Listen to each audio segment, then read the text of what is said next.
Hari ni kita akan pergi dekat Muar untuk ride Kawasaki Ride Lambat Tinggal. So sekarang ni kita berada dekat Maid Sedang untuk kita punya first RP sebab kita dah masuk dalam Malaysia Auto Show. So kita jumpa dekat next stop dekat area Seremban. Jom. Sekarang ni kita orang baru sampai Tangkak.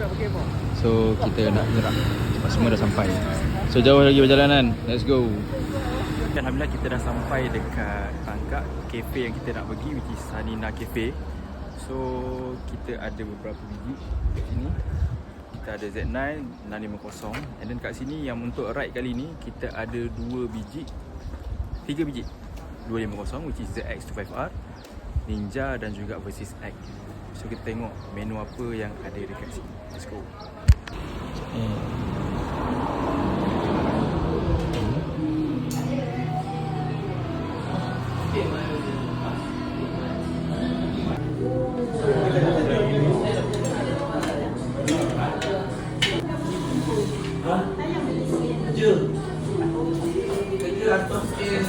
Terima kasih Kawasaki datang ke Sanina Cafe Muar.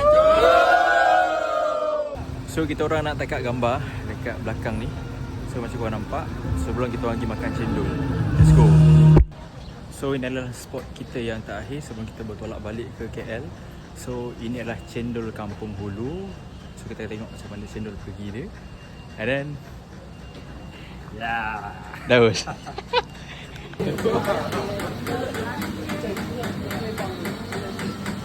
Oh,